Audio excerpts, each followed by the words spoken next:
Hello, everyone. Welcome to AG Triathlon, the podcast dedicated to telling the amazing stories behind top age grouper performances in long distance triathlon. Today, I have with me Danyella from Australia, who recently won Ironman 70.3 Port Macquarie. Hi, Danyella. Welcome to the podcast. Hi, Adam. Thank you for having me on. Massive congratulations on your victory. Was a really tough day out there based on what I heard so far. Tell us a bit about yourself. Yeah, sure. So I am 31 years of age and I live in Sydney, Australia. So I live in a beachside suburb called Bronte, which is in Sydney's eastern suburbs, right next to Bondi Beach, which I'm sure lots of your viewers are probably familiar with.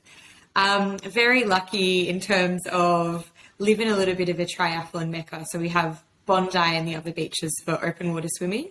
And we have a great park called Centennial Park, which has I think it's just under 4 kilometre loop around the outside. So lots of opportunities for cycling and running in the area, which is great. And I personally got into triathlon only a few years ago. So 3 years ago at the age of 28. I started ocean swimming and then ocean swimming led to pool swimming led to getting a bike, and then here we are 3 years later talking about triathlon. Yeah, perfect. Sounds like you had quite the takeoff in the sport. So you just won Ironman 70.3 Port Macquarie, and there was no professional field, so actually you won the overall event as well. Tell us about your race. Yeah, sure. So Ironman 70.3 Port Macquarie was my third race at the 70.3 distance. So this time last year I did 70.3 in Cairns up in Queensland. So I took first in my age group at that race. And then earlier this year in February, I went down to Geelong in Victoria and did the 70.3 down there. So I was second in my age group at that race, but managed to qualify for Worlds in Utah as well in October, which was exciting. So I didn't have the same pressure of when I went into Geelong. I put a lot of pressure on myself to qualify for that race, to qualify for Worlds.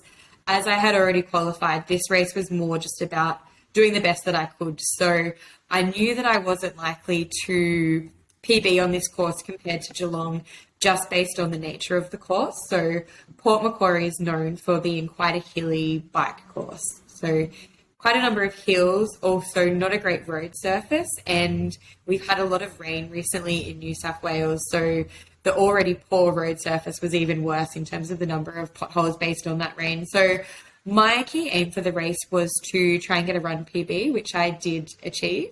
I wanted to come in close to 90 minutes in the run, but I scraped a little bit over that. So that's something that I will work on. But in terms of a play-by-play view of the day and how it started, so it was raining before we went to race start. However, that all cleared up for the start, which was quite great. So the swim was a river swim, and that was quite a good swim. So the river was quite flat. There was a little bit of a current, but the current, it wasn't causing any issues or anything along those lines. The course actually was quite a tricky course in terms of the boys were positioned around boats that were moored in the river. So you did have to be quite conscious with constantly siding and making sure that you were on track. There was one stage partway through the swim, I looked up, I was happy that I was on course, but I noticed there was a group that had gone several meters off the course. So if you weren't cautious of looking, it did mean that you could quite easily veer off the course and then have to overcorrect yourself at the end. Overall, I wanted a swim time of sub 30 minutes.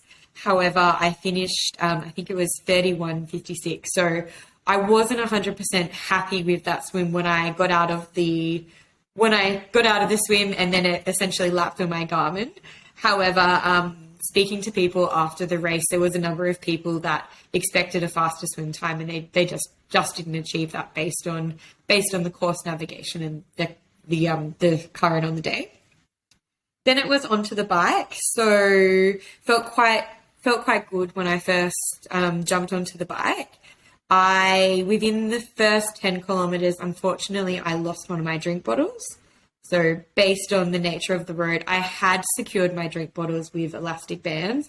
However, I did see one go flying off. So that shook me a little bit, just because I knew that I did have my nutrition in that drink bottle that I was counting on. However, I still did have 2 additional drink bottles on my bike. So it wasn't a complete disaster there. Continued onto the bike course, and I began to catch up to a few people. So a few girls that I know are quite strong swimmers, I actually started to pass them. So as I was passing those familiar faces, I then became aware that I was towards the front of the female race. And I did know that there was Lisa Marion was ahead of me. So I was waiting to see her at the turnaround points as well, just to essentially see if I was on track and how close I was able to bridge the gap to her. The bike ride continued to feel quite strong as the ride progressed. And I did manage to catch up to a few of the male riders who I do know from Sydney. So that was actually a good reassurance for myself that the males that I caught up to, I know them as quite strong riders. So to be riding at a similar pace to them, that was quite a nice confidence booster out on course. I then managed to find myself in a little bit of a group. So in terms of all still keeping our distance, but just wasn't completely riding solo. So it was good to have people around you as a checkpoint. There were times where I might stop not stop, but I'd slow down a little bit whilst I was taking on board some nutrition. But then it gave you motivation to try and bridge the gap that I had previously to that group. But then I guess based on the nature of it, it was a very hilly course. So I would find that I get overtaken by a lot of males going up the hill because I just couldn't push the same power that they were pushing out on the course. But overall, really enjoyed the bike course. I managed to get through my second drink bottle, pick up a new drink bottle as well, which was quite comforting to have. And then it only wasn't until the end of the bike course that I'd realised that second drink bottle that I had taken from the start actually had flown off as well. So I managed to lose 2 drink bottles on the course, but I'd got through all the nutrition on that before I lost it. Then continued the rest of the bike course, and it's quite a nice ride down into town. So the last 10 kilometres, once again, you go up a hill called Matthew Flinders Hill, and this would be the steepest hill on the Port Macquarie bike course. So it has a gradient of, I believe it's about 7%. And you see a lot of people, they actually have carpet on either side of the hill. So you have a lot of athletes that get off their bike and push their bike up the hill. But that in my mind was never going to happen. So I managed to get up the hill fine. But then after the hill, I could definitely immediately feel the burn in my legs from that hill. And it's in the final 80, I think it's at about 85, 87 kilometre point on the 90 kilometre bike ride. So it does stay with you for the final few kilometres. Yeah, and sets you up for the run very nicely. Exactly. But from there, continued on into town. And there's a nice downhill into the transition area. So that was a bit of a refresher as well. I then hopped off my bike in transition, and my coach, Charles, was standing there to cheer me into the transition, which was quite nice. He, at the time, said I heard it was the third female from him. He could have said the second, though.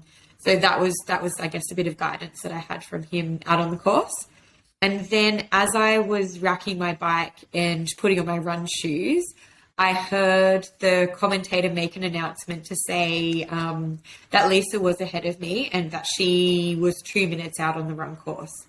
So as it was a staggered start, I wasn't too sure how far in front of me she had entered the water.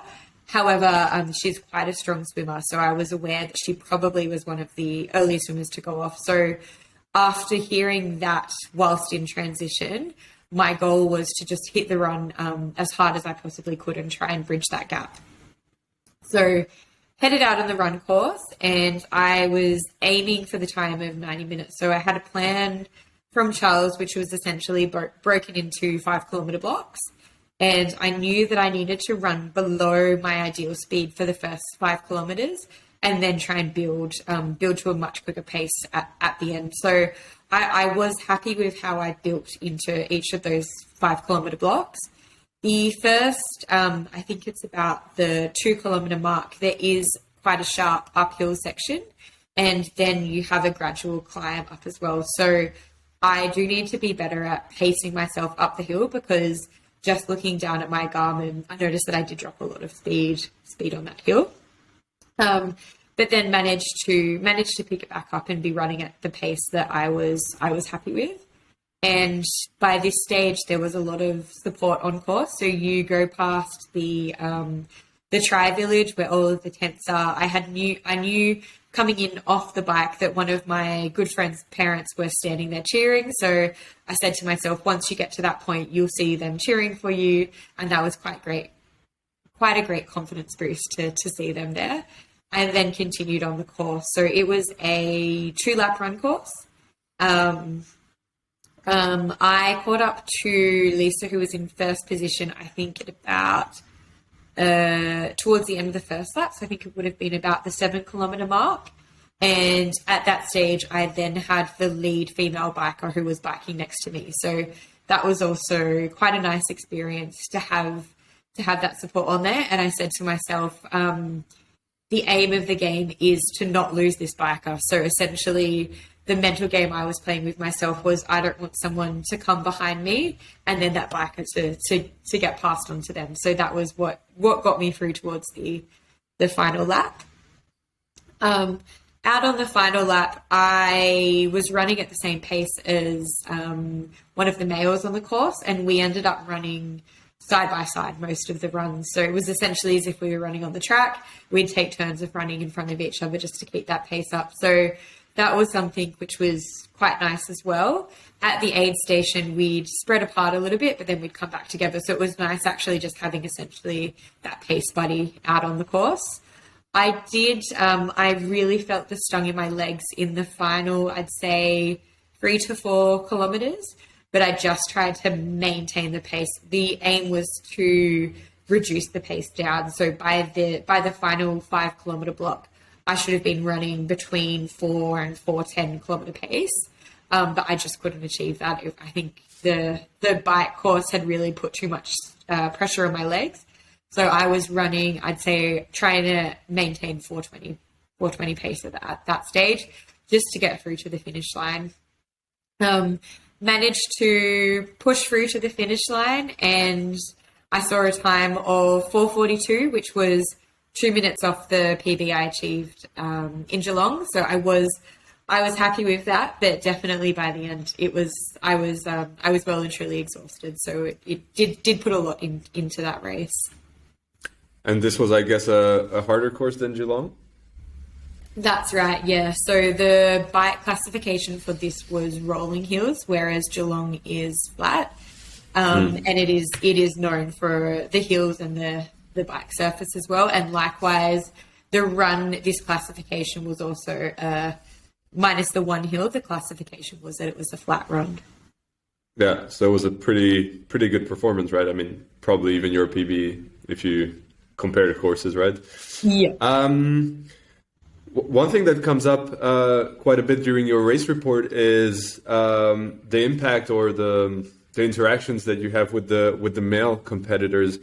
Do you think it's a good thing to have them on course, or does it more disrupt you a little bit? Do you think it's helpful to have other people with you, or would you prefer just having clear path? Yeah, for me, I really enjoy it, I guess, from a few angles. So I train with a lot of males, and I think just based on this, I guess my biking ability is naturally when I'm riding, I do end up riding more with males compared to females, which is really good for me personally, because I tell myself I want to be the same pace as them, or as close to them as I can be. And likewise on the run, I also run train with a great group of male friends as well. So I think I get more of a push from them. And I think most of the everyone out on the course was so aware of everybody else. So if there was people in front by the time I'd reached the second lap of the run, they were quite good in terms of moving over to the side where there were narrow paths as well. So I think it all worked out quite well in that respect. Nice. And for your bike, did you have a specific strategy in terms of power, or was it more playing against the field, trying to reduce the gap or open up a gap? Yeah, it was more just playing against the field and seeing how we could go. So I need to be better at riding to power, but we don't really focus on that too much. I think it's more just riding to feel and knowing what I'm comfortable with, knowing what my threshold is, and really just sticking to that.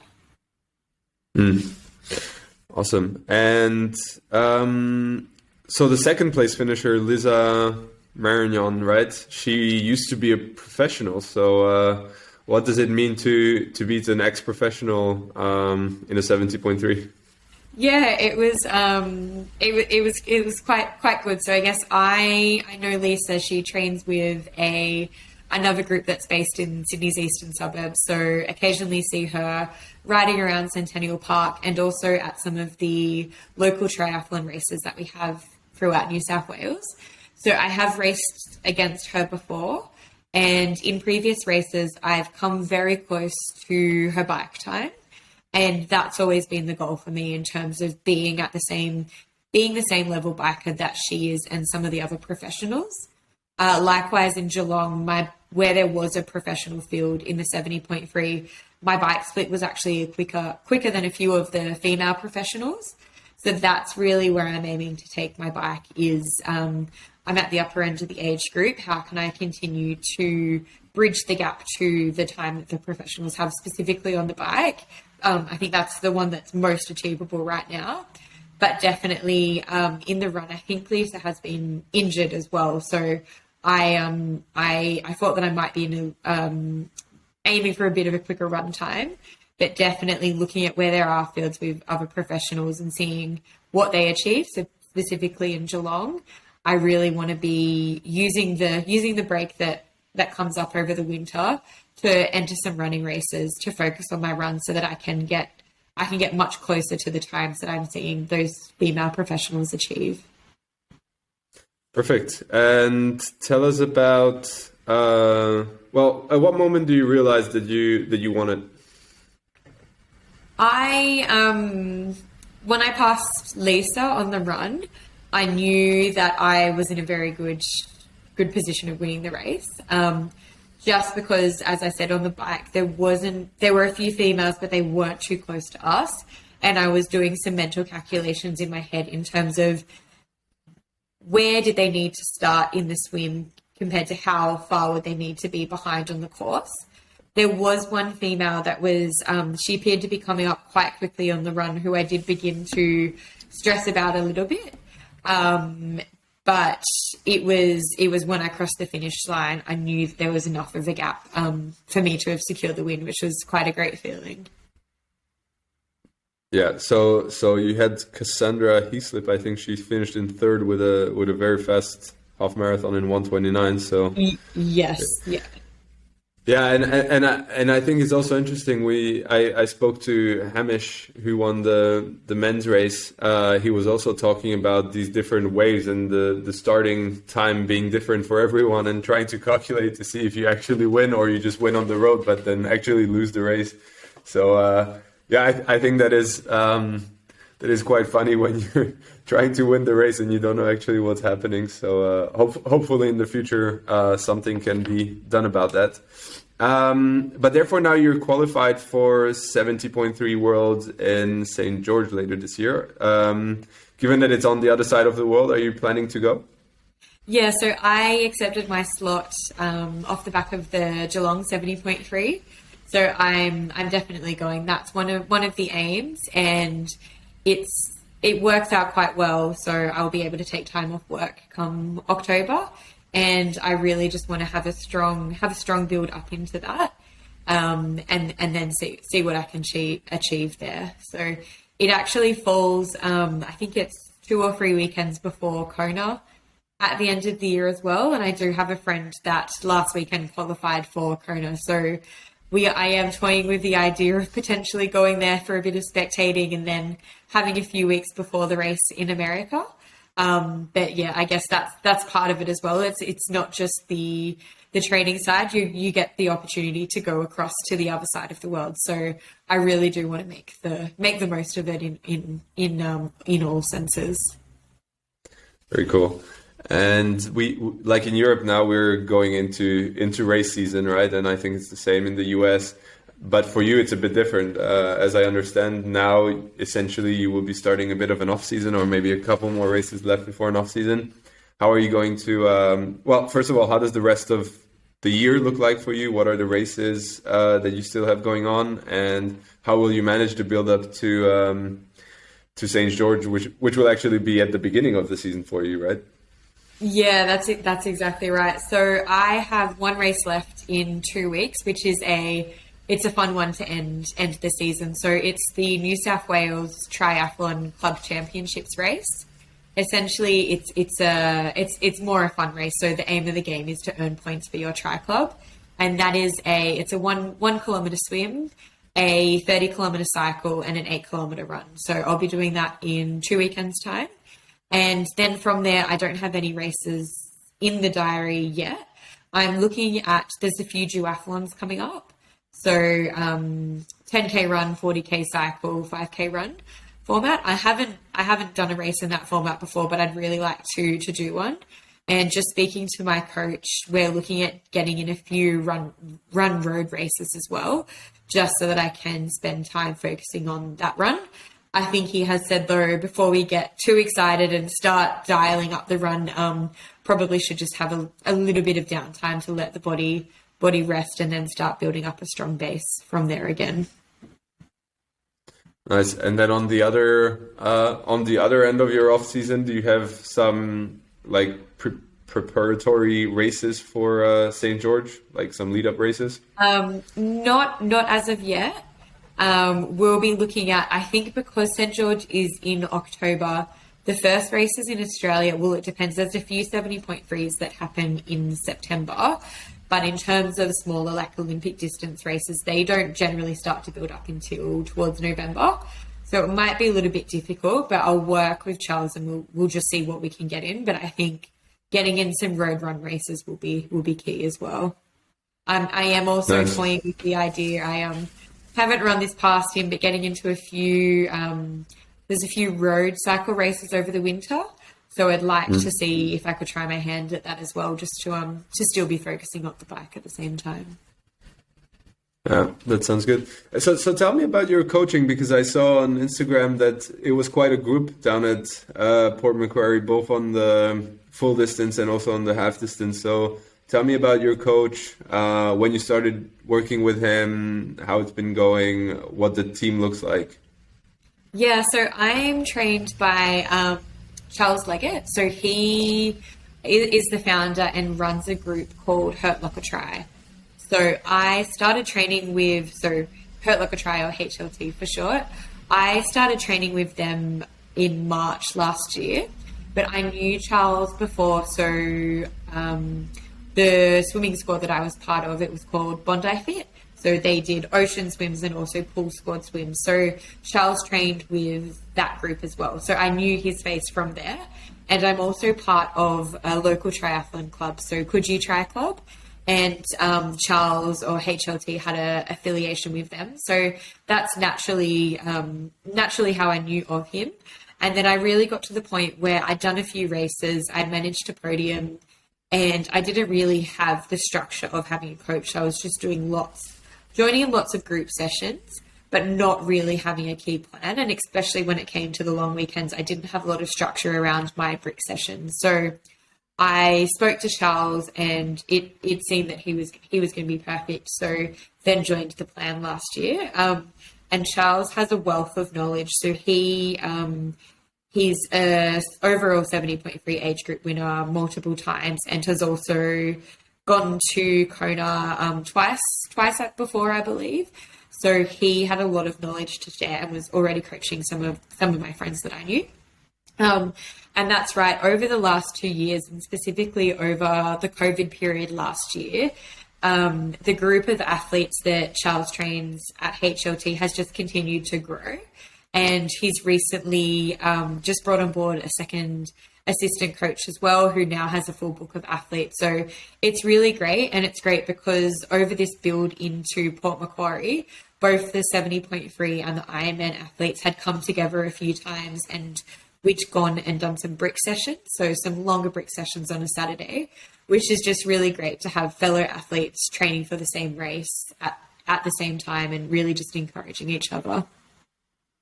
Yeah, it must be pretty nice to be part of a squad, and I think we hear a lot about, you know, having training partners to improve, and yeah, definitely really important. And also, I guess a lot of people did quite well at the races, right? Yeah, we had some really great times. So we had in the Ironman we had 2 Kona qualifiers. So Sally and also Ben, who trained with Charles, both qualified for Kona, and Owen was really close to qualifying as well. So there were some cracking times across the board, which I think is testament to the program and the hard work that everybody puts in. Very cool. So tell us a bit about outside triathlon. What do you do? Yeah, so outside of triathlon, I work for Virgin Australia.